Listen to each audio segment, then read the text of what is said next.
여러분, 지금 보시는 이 평범해 보이는 방석, 이게 사실은요, 생명을 구할 수도 있는 최첨단 의료기기입니다. 어떻게 이 단순한 쿠션이 환자의 가장 똑똑한 동반자가 될 수 있었을까요? 지금부터 그 놀라운 혁신의 과정을 함께 들여다보시죠. 매년 수십억 달러, 그러니까 수조 원의 비용이 들고 심하면 생명까지 위협하는 질병이 있습니다. 그런데 놀랍게도 인공지능, AI가 이 문제의 해결사로 떠오르고 있어요. 과연 뭘까요? 정답은 바로 욕창입니다. 우리 주변에서 생각보다 아주 흔하게 볼 수 있는 문제죠. 자, 그래서 오늘 저희가 살펴볼 내용은 이렇습니다. 먼저 욕창이 왜 숨겨진 위기인지 알아보고 이걸 해결하기 위한 과학적인 원리들, 그리고 시장이 어떻게 형성되었는지, 또 기술은 어떻게 발전하고 있는지, 마지막으로 미래의 돌봄은 어떤 모습일지 순서대로 짚어보겠습니다. 네, 그럼 첫 번째 이야기부터 시작해 볼까요? 이 문제가 도대체 왜 숨겨진 보건 위기라고까지 불리는지 그 심각한 현실을 먼저 들여다보겠습니다.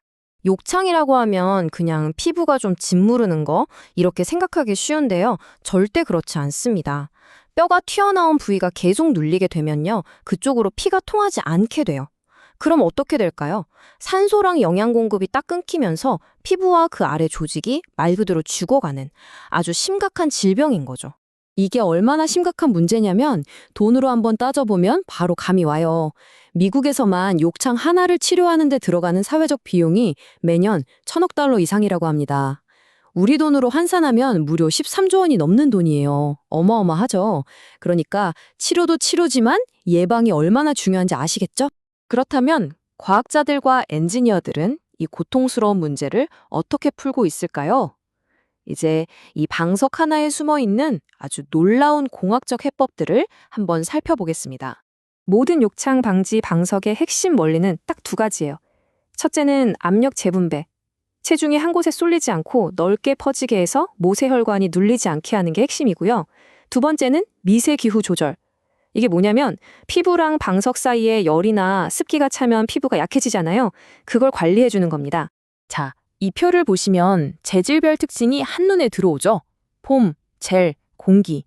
각각 안정성이 좋은 대신 압력 분산이 좀 아쉽다거나 압력 분산은 최고인데 관리가 어렵다거나 이렇게 장단점이 진짜 뚜렷해요.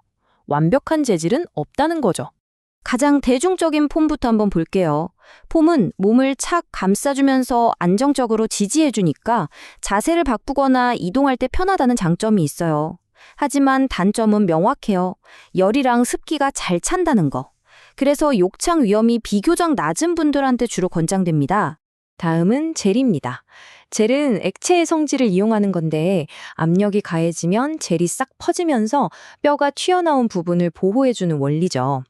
처음 앉았을 때 시원한 느낌을 주는 것도 장점이고요.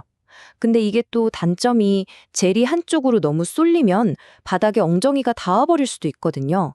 그래서 보통은 안정적인 폼 위에 젤을 까는 그런 하이브리드 형태가 많아요. 그리고 마지막으로 욕창 예방의 거의 끝판왕이라고 불리는 공기방석입니다. 이건 건식부력이라는 원리를 이용하는데요. 이게 뭐냐면요. 말 그대로 물 위에 둥둥 떠 있는 것 같은 효과를 내서 압력을 기가 막히게 분산시켜줍니다. 어떤 제품은 컴프로 공기압을 계속 바꿔주면서 마사지 효과를 주기도 해요. 다만 공기압이 빠지진 않았는지 계속 신경 써줘야 하는 번거로움은 있죠. 좋습니다. 그럼 이제 좀 더 시야를 넓혀볼까요? 이 방석 하나가 어떻게 이렇게 큰 시장을 만들었을까요? 그 배경에는 아주 중요한 사회적 요인들이 있습니다. 시장이 크는 속도가 정말 어마어마합니다. 그래프 한번 보세요. 2023년에 약 25억 달러 규모였던 시장이 10년 뒤에는 거의 2배 가까이 커질 거라고 하잖아요.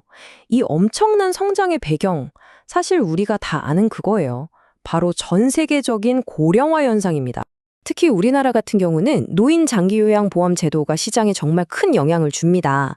장기 요양 등급을 받으면 비용의 최대 85%까지 나라에서 지원을 받을 수 있고요. 3년마다 새 제품으로 바꿀 수도 있거든요. 이런 정책 덕분에 더 많은 분들이 제품을 쓸 수 있게 되고 시장도 안정적으로 크는 거죠. 자, 이제부터가 진짜 하이라이트입니다. 이 평범했던 방석이 어떻게 스스로 생각하는 똑똑한 기기로 변신했는지 그 스마트 혁명에 대한 이야기입니다.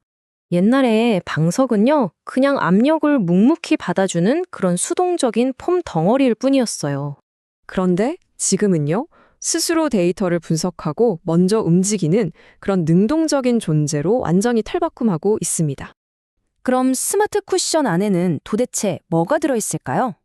먼저 사물 인터넷 IoT 센서가 쫙 깔려 있어요. 실시간으로 몸의 압력 지도를 그리는 거죠. 그러다가 한 곳에 압력이 너무 오래 집중된다. 위험 신호가 딱 잡히면 바로 보호자 스마트폰으로 알림을 보내고요. 심지어 쿠션이 알아서 그 부분의 공기압을 조절해서 압력을 낮춰주기까지 합니다. 여기서 끝이 아니에요.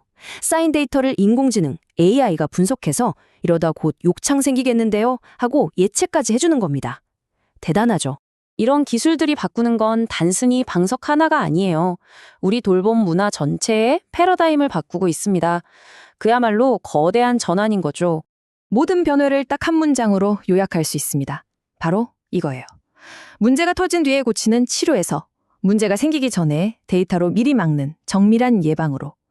이것이 바로 앞으로 우리가 맞이할 미래 돌봄의 새로운 기준, 뉴 노멀이 될 겁니다. 그런데 한번 생각해 보세요. 이 똑똑한 기기가 우리를 안전하게 지켜주는 대신 우리가 앉아있는 시간, 자세, 미세한 움직임까지 우리의 모든 데이터를 가져갑니다. 여러분의 안전을 위해서라면 여러분의 개인정보는 어디까지 허용할 수 있으신가요? 기술의 발전이 우리 모두에게 던지는 아주 묵직한 질문이 아닐 수 없습니다.